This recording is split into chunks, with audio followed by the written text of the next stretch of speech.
Emosi itu harus dipancing untuk memberikan rasa kepada pikiran supaya memiliki bentuk. Jadi emosi harus dipancing untuk memberikan rasa kepada pikiran supaya memiliki bentuk. Jadi artinya ya, apa yang dipikirkan, apa yang dikatakan itu belum memiliki bentuk. Makanya perlu ya dipancing ya lewat emosi supaya diberi rasa. Karena begitu diberi rasa, apa yang ada di pikiran dan di perkataan itu akan memiliki bentuk.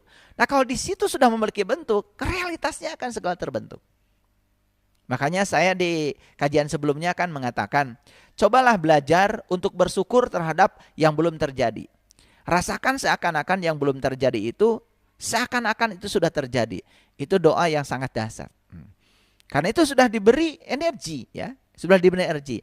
Kalau bersyukur terhadap yang sudah terjadi, bersyukur terhadap yang sedang terjadi barangkali sudah biasa. Nah, rahasianya adalah bagaimana kita belajar bersyukur terhadap sesuatu yang belum terjadi.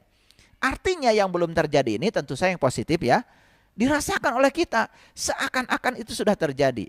Kalau kita sudah bisa memberi rasa yang tinggi ya terhadap itu dan seakan-akan itu sudah terjadi, maka itu akan mengundang ya, itu menjadi bentuk, akan menjadi realitas.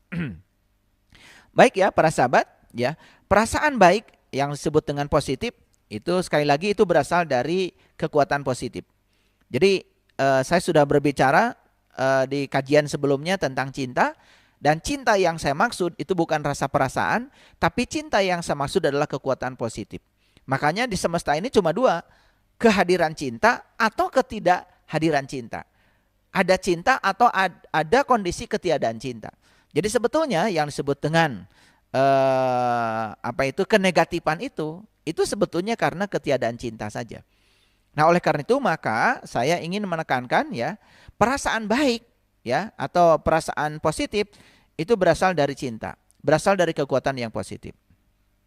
Nah, makin baik perasaan kita ya, tentu saja sebaliknya yang tadi, perasaan buruk ya atau negatif berasal dari ketiadaan cinta. Jadi sebetulnya hanya ada dua keadaan. Jadi kehadiran cinta atau ketiadaan cinta. Kehadiran cinta akan menimbulkan perasaan baik. Nah, ketiadaan cinta itu yang akan menimbulkan perasaan buruk, ya. Makin baik perasaan kita, misalnya merasa gembira, artinya makin banyak cinta yang kita ungkapkan. Jadi perasaan gembira itu kita sedang mengungkapkan cinta. Dengan demikian maka akan banyak lagi cinta yang akan kita terima. Jadi apa yang kita ungkapkan kepada semesta, itu yang akan kita terima lebih banyak.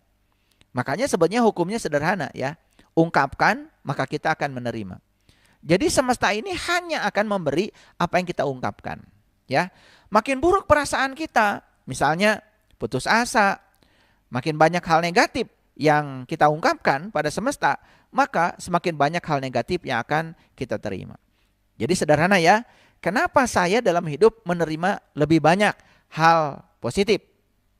Sederhana ya, karena kita sudah berhasil mengungkapkan perasaan baik lebih banyak kepada semesta, gitu.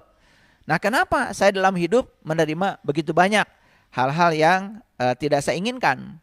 Nah, itu sebetulnya karena kita lebih banyak mengungkapkan perasaan negatif kepada semesta. Karena apa yang kita ungkapkan, itu yang akan kita terima. Nah, itulah yang disebut dengan like attracts like. Kembali lagi kepada pembicaraan yang sebelumnya, ya. Makin baik perasaan kita, makin baik hidup kita. Begitu juga sebaliknya, ya. Makin buruk perasaan kita, makin buruk kehidupan kita. Karena begitu perasaan kita buruk, berarti kita sedang mengungkapkan perasaan buruk kepada semesta. Dan itu yang akan kita terima. Jadi mengubah hidup sebetulnya apa? Mengubah hidup adalah mengubah perasaan. Nah, ini bahasa simpelnya ya. Ingin mengubah hidup, ubah aja perasaan kita. Ya. Karena mohon maaf ya, kita mau bisnis itu, bisnis apa, malah jadi kerja keras. Makanya kan ada tiga, ada kerja keras, ada kerja cerdas, ada kerja ikhlas. Nah, kalau kerja keras hasilnya pas. Kerja cerdas ya sedikit lebih besar lah dari pas, tapi masih pas juga sebetulnya. Nah, yang diinginkan oleh semesta itu adalah kerja ikhlas. Jadi kerja ikhlas itu pasti hasilnya tanpa batas. Dari mana kerja ikhlas itu dimulai? Dari mengubah perasaan. Jadi mengubah hidup adalah mengubah perasaan.